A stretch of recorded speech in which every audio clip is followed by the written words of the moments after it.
Assalamualaikum warahmatullahi wabarakatuh. Baik, teman-teman, untuk semester 2 ini di pertemuan kedua untuk materi eh, mat- untuk mata kuliah akuntansi keuangan yaitu standar akuntansi dan kerangka konseptual.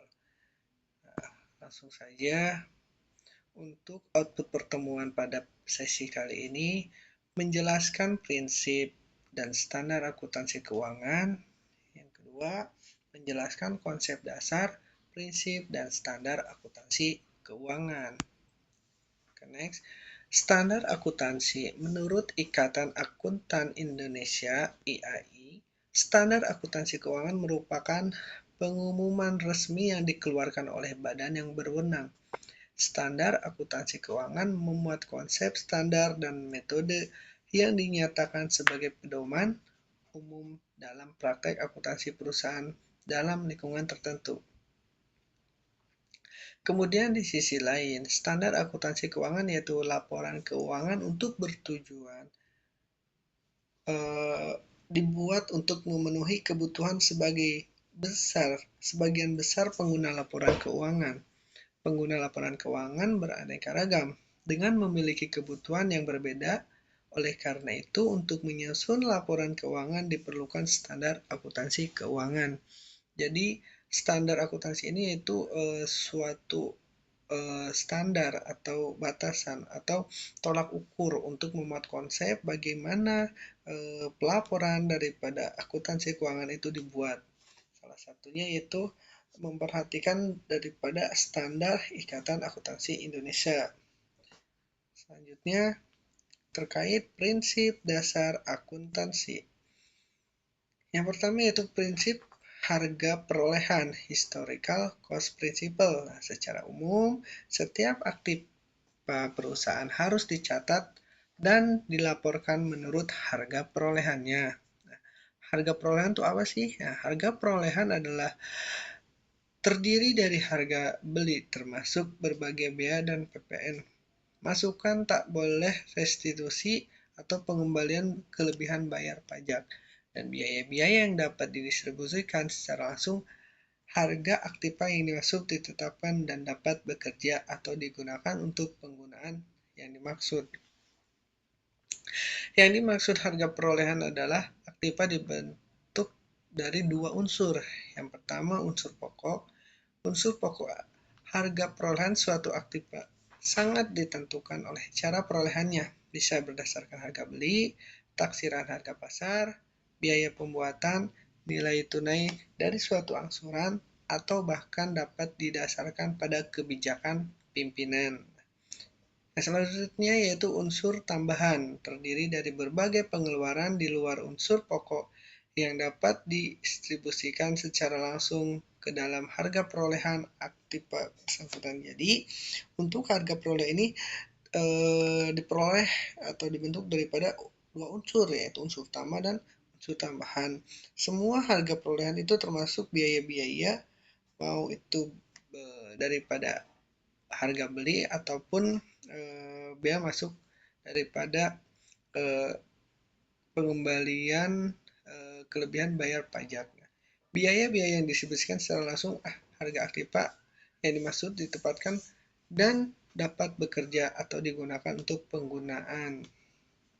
Sehingga untuk harga perolehan ini memiliki semacam aktiva yang kuat lah, karena diperoleh berdasarkan itu tadi harga beli atau berbagai biaya masuk dan pajak penambahan nilai. Selanjutnya yaitu prinsip pengakuan pendapatan, yaitu Revenue Recognition Principle. Pendapatan merupakan peningkatan aktiva atau penurunan kewajiban suatu usaha dari sebab penyerahan barang, jasa, atau dari aktivitas usaha lainnya yang terjadi dalam suatu periode akuntansi. Tidak termasuk pendapatan adalah peningkatan aktiva perusahaan dari hibah dan investasi oleh pemilik atau pemegang saham. Nah, jadi untuk pendapatan itu yaitu peningkatan aktiva atau penurunan kewajiban. Jadi kewajiban-kewajiban atau hutang-hutang daripada perusahaan itu mengalami penurunan. Dengan aktivitas usaha lain yang terjadi dalam satu periode akuntansi. Nah, dengan siklus atau transaksi itu terjadi dalam satu periode akuntansi. Nah, terus tidak termasuk nih tidak termasuk nih pengakuan pendapatan karena peningkatan aktivitas perusahaan dari hibah dan investasi oleh pemilik. Critical event. Pengakuan pendapatan akuntansi dalam waktu terjadi transaksi penyerahan barang atau jasa, accrual basic bahasanya, bukan saat terjadinya penerimaan kas. Prinsip tersebut dapat dijabarkan lebih lanjut sebagai berikut. Jadi untuk critical event ini, pengakuan pendapatan akuntansi adalah waktu terjadinya transaksi penyerahan barang ya. Jadi bukan saat terjadinya penerimaan kas, bukan saat terjadinya penerimaan biaya atau uang itu sendiri. Nah, jadi pendapatan dari transaksi penjualan produk diakui pada tanggal penjualan, biasanya merupakan tanggal dilakukannya penyerahan produk kepada pelanggan. Nah, selanjutnya, pendapatan atas jasa yang diberikan oleh perusahaan, jasa diakui pada saat jasa tersebut telah dilakukan dan dibuatkan fakturnya. Selanjutnya, imbalan yang diperoleh atas penggunaan aktiva perusahaan oleh pihak lain seperti pendapatan bunga, sewa, dan royalti diakui sejalan dengan berlalunya waktu pada saat digunakannya aktiva yang bersangkutan. Selanjutnya, pendapatan daripada penjualan aktiva di luar barang dagang seperti aktiva tetap, surat-surat berharga diakui pada saat tanggal penjualan. Nah, jadi, setiap pendapatan atau pengakuan daripada pendapatan itu memiliki posisinya masing-masing ya, atau memiliki range waktunya masing-masing ya. Bisa dilihat daripada transaksinya apa dulu, terus apa yang dijual belikan di situ memiliki apa ya, memiliki satu kode atau satu kesatuan yang berbeda, mau itu dari penjualan, terus pendapatan atas dasar, terus imbalan dari yang diperoleh atas penggunaan aktiva, serta pendapatan dari penjualan aktiva di luar barang dagang. Selanjutnya, dalam keadaan tertentu dimungkinkan untuk dilakukan penyimpangan dari ketentuan tersebut, yaitu dalam hal pendapatan dari penjualan konsinyasi, penyerahan pada pihak yang menerima titipan tidak dapat dianggap sebagai penjualan. Oleh karena itu, tidak dapat digunakan sebagai critical event terjadinya pendapatan. Nah, pendapatan baru diakui setelah penjualan dilakukan oleh pihak yang menerima barang titipan. Maksudnya, pendapatan ini baru diakui setelah penjualan dilakukan oleh pihak yang menerima barang titipan. Jadi kalau masih titip, ya itu tidak dianggap sebagai penjualan, jadi masih punya hak kita sebagai statusnya. Nah, selanjutnya, pendapatan diakui pada saat pembayaran diterima. Nah, bila terdapat ketidakpastian kolektibilitas yang besar terhadap piutang yang timbul dari penjualan barang ataupun jasa, maka pengakuan pendapatan dapat ditunda sampai saat diterimanya kas. Ketidakpastian ini biasanya berhubungan dengan belum berpindahnya hak kepemilikan atas barang sampai dilunasinya pembayaran, sehingga terdapat risiko pembatalan penjualan. Jadi, ketidakpastian kolektibilitas ini biasanya piutang yang timbul dari penjualan. Jadi pada saat pembayaran itu belum beres atau belum lunas, untuk untuk kepemilikan atas barangnya belum bisa sepenuhnya dimiliki karena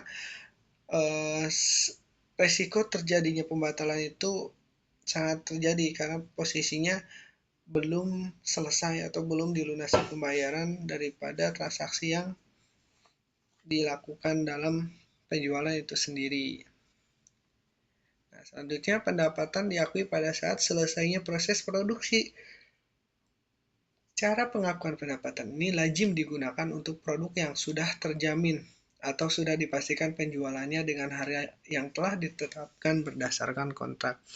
Nah, pendapatan diakui pada saat selesai produksi ini biasanya yang umum terjadi ya, karena memang untuk menghasilkan produk atau untuk menghasilkan penjualan biasanya diperlukan proses produksi. Nah, beberapa perusahaan menganut sistem masuk dulu PO, baru kita produksi, ataupun kita siapkan dulu barang, baru kita tunggu pasar. Nah, itu untuk pendapatan yang diakui di sini yaitu setelah proses produksi terjadi, kemudian dijual dan mendapatkan keuntungan atau mendapatkan eh, dana daripada hasil penjualan itu sendiri.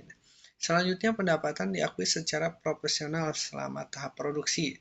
Digunakan oleh perusahaan kontraktor yang mengerjakan proyek yang memerlukan waktu penyelesaian beberapa periode akuntansi. Laba diakui secara periodik atas dasar presentasi penyelesaian pekerjaan. Cara ini dapat diterima bila taksiran biaya untuk menyelesaikan kontrak dan perhitungan tahap kemajuan dalam pekerjaan dapat dipertanggungjawabkan. Jadi, biasanya pendapatan ini proporsional ya selama tahap produksi. Tergantung kontraktor dalam mengerjakan proyeknya seberapa lamakah proyek itu berlangsung. Jika memang lebih cepat proyeknya beres, dia bisa ambil proyek lain ya, sehingga untuk laba pun lebih cepat diketahui ya, karena untuk proyek-proyek tertentu bisa dipercepat dalam pengerjaan ya, mungkin bisa dalam kurun waktu 6 bulan, 1 tahun, bahkan 2 tahun. Jadi semakin pendek rasionya, semakin pendek periodenya ya, semakin cepatlah dia memperoleh laba itu sendiri. Nah, selanjutnya, prinsip mempertemukan beban dengan pendapatan, matching cost principle. Nah, beban merupakan biaya yang secara langsung telah dimanfaatkan dalam usaha memperoleh pendapatan dalam suatu periode atau yang tidak memberikan manfaat ekonomis untuk periode berikutnya. Nah, jadi beban ini secara langsung telah dimanfaatkan dalam usaha. Contohnya seperti pinjaman-pinjaman untuk proses keberlangsungan perusahaan diputar langsung untuk menghasilkan produknya atau diputar untuk memperoleh keuntungan daripada penjualan atas produk yang diperjualbelikan. Nah, sehingga apabila kita memiliki beban untuk modal, dan itu modal kita puterin untuk posisi keuangan, secara tidak langsung kita sudah memperoleh pendapatan dalam suatu periode itu, di mana modal yang di awal itu dipakai untuk keberlangsungan perusahaan, baik itu menciptakan produk sampai dengan penjualan produk itu sendiri. Selanjutnya, matching cost principle merupakan prinsip akuntansi yang berkaitan dengan pengakuan beban. Expense recognition principle. Nah, critical event pengakuan beban akuntansi adalah pada saat beban tersebut secara nyata telah memberikan kontribusinya terhadap pendapatan akuntansi. Pembebanan biaya harus dilakukan pada periode yang sama dengan periode pengakuan pendapatan. Nah, biasanya terkait critical event ini, pengakuan beban akuntansinya saat beban tersebut secara nyata telah memberikan kontribusinya terhadap pendapatan akuntansi seperti tadi modal ya. Karena memang modal itu diperoleh, kemudian dipakai untuk menghasilkan suatu produk, untuk menghasilkan proses transaksinya, dan kontribusinya itu langsung dirasa gitu, langsung dipakai, sehingga pembebanan biayanya pun langsung pada periode yang sama dengan periode pengakuan pendapatan. Nah, di sini terdapat dua karakteristik pembebanan biaya pada pendapatan. Yang pertama, pembebanan langsung, yaitu pembebanan biaya-biaya yang dapat dihubungkan secara langsung dengan pendapatannya. Beban yang dapat secara langsung dihubungkan dengan pendapatannya apabila transaksi terjadi beban berlangsung secara simultan dengan terjadinya transaksi pendapatan, misalnya pembebanan harga pokok penjualan, biaya pengiriman, komisi penjualan, dan lain-lain. Nah, jadi pembebanan langsung di sini terlihat pada saat harga pokok penjualan, biaya pengiriman, dan komisi penjualan. Selanjutnya, pembebanan tidak langsung atau biaya periodik, yaitu pembebanan biaya yang tidak dapat secara langsung dihubungkan pada pendapatan dikarenakan kejadiannya tidak simultan. Dengan kejadian pendapatan atau timbulnya biaya tersebut tidak disebabkan adanya transaksi pendapatan. Jadi, biaya periodik dapat dibedakan berdasarkan kejadiannya. Biaya tunai, out of pocket expense, misalnya biaya gaji, biaya iklan, biaya perjalanan dinas, dan lain-lain. Nah, itu bisa dikategorikan sebagai biaya tunai. Selanjutnya, biaya tenggelam atau sunk cost, yaitu biaya yang timbul karena berlalunya waktu dari pengeluaran biaya yang telah dilakukan pada waktu sebelumnya. Misalnya, depresiasi aktiva tetap berwujud, pembebanan sebagian dari biaya dibayar di muka, dan lain sebagainya. Nah, tidak semua pengeluaran ekspenditur pengorbanan sumber ekonomis perusahaan adalah beban. Dalam prinsip ini, pengeluaran atau pengorbanan sumber ekonomi perusahaan dibedakan berdasarkan manfaat keekonomiannya. Yang pertama, pengeluaran atau pengorbanan sumber ekonomi yang memberikan manfaat keekonomian di masa yang akan datang tidak boleh diperlakukan sebagai beban, melainkan harus diperlakukan sebagai harga perolehan. Misalnya pengeluaran untuk memperoleh aktiva tetap. Jadi, jika memang tujuannya untuk memperoleh aktiva tetap, perusahaan tidak boleh tidak boleh pengeluaran itu dimasukkan sebagai beban, melainkan diasumsikan sebagai harga perolehan. Nah, selanjutnya, pengeluaran atau pengorbanan sumber ekonomis yang tidak memberikan manfaat keekonomian juga tidak dapat diperlakukan sebagai beban, melainkan diperlakukan sebagai kerugian. Nah, jadi beban atau ekspres merupakan pengeluaran pengorbanan sumber ekonomis perusahaan yang memberikan manfaat keekonomian bagi perusahaan di masa atau periode berjalan. Jadi bisa juga disebut beban apabila pengeluarannya itu memberikan manfaat keekonomian bagi perusahaan di masa periode berjalan. Nah, yang keempat, prinsip pengungkapan penuh, full disclosure principle. Prinsip ini mengharuskan laporan keuangan untuk dapat memberikan keseluruhan informasi yang dibutuhkan oleh pengguna laporan keuangan. Jadi segala bentuk laporan keuangan sudah disajikan dalam laporan keuangan sehingga memudahkan para penggunanya untuk bisa memahami intisari daripada laporan keuangan perusahaan itu sendiri. Nah, informasi tersebut harus bersifat menyeluruh, relevan, dan reliable guna pengambilan keputusan ekonomi terkait kepentingannya pada perusahaan. Oleh karena itu, laporan keuangan harus disusun secara wajar, jujur atau fair, cukup memberikan informasi, dan dapat mengungkapkan keseluruhan dimensi perusahaan. Jadi betul-betul yang memang overall semuanya harus dibuda, semuanya harus di-share ke publik untuk menjadi pandangan atau peramalan forecasting daripada investor untuk menanamkan modal pada perusahaan tersebut. Nah, selanjutnya prinsip objektivitas. Objectivity Principle. Tingkat kemanfaatan suatu laporan keuangan tergantung pada tingkat kepercayaan pengguna laporan keuangan. Nah, semakin tinggi kepercayaan penggunaan terhadap suatu laporan keuangan, maka semakin tinggi pula nilai kemanfaatan laporan keuangan tersebut untuk berbagai keperluan sesuai dengan kepentingan masing-masing. Praktik akuntansi yang diterima secara umum menggunakan objektivitas penyusunan laporan keuangan sebagai ukuran tingkat kepercayaan terhadap suatu laporan keuangan. Jadi, manfaatnya laporan keuangan itu tergantung nih terhadap tingkat kepercayaan pengguna. Jadi, semakin tinggi pengguna itu percaya terhadap suatu laporan, maka semakin tinggi pula kemanfaatan laporan keuangan tersebut. Jadi, semua laporan keuangan perusahaan itu diperlukan sesuai dengan kepentingannya masing-masing. Mungkin ada yang mau melihat-lihat saja, atau memang mungkin ada maksud untuk menanamkan sahamnya. Jadi betul-betul memang real apa adanya ya dia ingin lakukan setelah melihat laporan keuangan perusahaan tersebut. Nah, beberapa kriteria objektivitas yaitu salah satunya yang pertama, objektivitas sangat terkait dengan motivasi dalam melakukan suatu hal. Maksudnya bila suatu hal itu dilakukan berdasarkan dorongan atau motivasi untuk memenuhi kepentingan pribadi atau kelompok pihak tertentu, maka aktivitas tersebut mempunyai nilai objektivitas yang rendah atau objek adalah netral.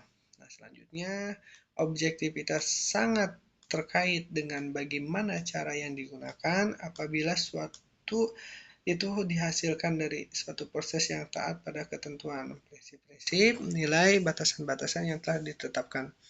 Maka sesuatu yang dihasilkan dari aktivitas proses tersebut mempunyai nilai objektivitas yang tinggi. Objektif adalah suatu sesuai dengan prosedur, standar, metode, dan teknik-teknik yang berlaku secara umum. Nah, selanjutnya hambatan-hambatan akuntansi. Hambatan-hambatan akuntansi, accounting constraints, implementasi prinsip-prinsip akuntansi secara konsisten dan seragam di dalam praktik akuntansi dalam semua kasus mungkin tidak dapat diwujudkan. Nah, maksudnya di sini terdapat 4 hambatan-hambatan akuntansi. Yang pertama, materiality constraint, cost benefit constraint, industry peculiaris constraint, dan conservatism constraint. Ya, coba kita bahas satu-satu ya. Yang pertama, untuk hambatan biaya manfaat cost benefit constraint, informasi sama halnya dengan komoditas lainnya. Artinya, untuk memperoleh suatu informasi, diperlukan suatu proses yang membutuhkan pembiayaan. Kaidah umum yang perlu diperhatikan adalah bahwa nilai manfaat yang diperoleh harus lebih tinggi daripada biaya yang telah dikeluarkan untuk memperolehnya. Jadi, untuk informasi ini, dia memperoleh suatu informasi diberlakukan atau diperlukan suatu proses yang membutuhkan pembiayaan, jadi harus memiliki modal di awal untuk melakukan atau untuk mendapatkan informasi. Nah, informasi akuntansi akan diungkapkan apabila manfaat yang diperoleh dari pengungkapan informasi tersebut melebihi biayanya. Nah, pengukuran biaya manfaat penyajian informasi bukanlah hal yang mudah untuk dilakukan. Hal ini dikarenakan tidak adanya satuan ukur yang pasti tentang manfaat daripada suatu informasi, hanya bersifat normatif saja. Namun demikian, pertimbangan biaya manfaat ini harus tetap menjadi pertimbangan penting dalam penyusunan laporan keuangan. Selanjutnya, hambatan materiality constraint. Apakah tidaknya suatu informasi keuangan itu cukup dilihat dari besaran nilai nominalnya? Nah, pengaruhnya terhadap pengambilan keputusan atau kombinasi antara keduanya. Namun begitu, terdapat dua pedoman yang umum digunakan sebagai dasar judgement materialitas suatu kejadian atau nilai informasi dari suatu laporan keuangan. Yang pertama ada aspek kuantitatif dan aspek kualitatif. Nah, jelasnya untuk kuantitatif itu berdasarkan angka, nah sedangkan kualitatif itu berdasarkan karakteristik daripada besar kecil perusahaan atau karakteristik daripada elemen atau pos itu sendiri. Selanjutnya, hambatan kekhasan industri peculiaristic constraint. Setiap perusahaan punya kekhasannya sendiri-sendiri. Kekhasan ini yang memungkinkan bagi industri untuk mengadopsi teori akuntansi, prinsip, metode, atau teknik perlakuan akuntansi yang berbeda satu sama lain. Misalnya pada perusahaan dagang menjual barang dengan dagangan secara reguler, terus pada perusahaan yang menjual barang dagangannya dengan sistem angsuran, ada perusahaan yang masih dalam satu sektor industri saja terdapat banyak kekhasan, apalagi antar sektor industri. Implikasi daripada hambatan ini adalah sangat kecil kemungkinan keseragamannya uniformity teori, metode, dan teknik perlakuannya akuntansi antar perusahaan sehingga sulit untuk dapat diperbandingkan laporan keuangan yang dibuat oleh entitas yang berbeda. Jadi untuk hambatan keras ini ya ada daripada perusahaan dagang yang menjual barangnya itu sendiri secara reguler ataupun ada yang menjualnya secara angsuran dan perusahaan dalam sektor jasa terdapat banyak kekhasan. Yang keempat yaitu hambatan-hambatan akuntansi Hambatan konsistensi. Konsistensi sebagai suatu prinsip akuntansi diperlukan agar laporan keuangan yang dihasilkan mempunyai biaya banding. Pertanyaannya, apakah mungkin dapat diterapkan suatu prinsip, metode, atau teknik perlakuan akuntansi secara permanen? Sedangkan ada banyak hal yang mungkin mengalami perubahan. Misalnya perubahan pengetahuan karena diketahuinya frekuensi baru dalam judgement terhadap suatu fakta sehingga diyakini bahwa judgement yang baru akan menghasilkan laporan yang baik. Atau mungkin adanya perubahan lingkungan yang ekstrim yang tentunya memerlukan teori, prinsip, metode, dan teknik perlakuan akuntansi yang berbeda.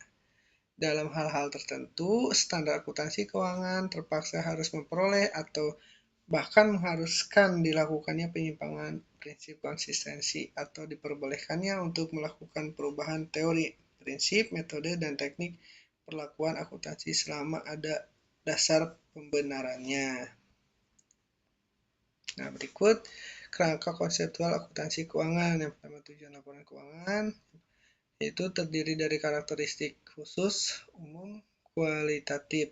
Untuk elemennya itu tadi ada neraca, laporan laba rugi, laporan perubahan ekuitas, laporan arukas, dan catatan atas laporan keuangan.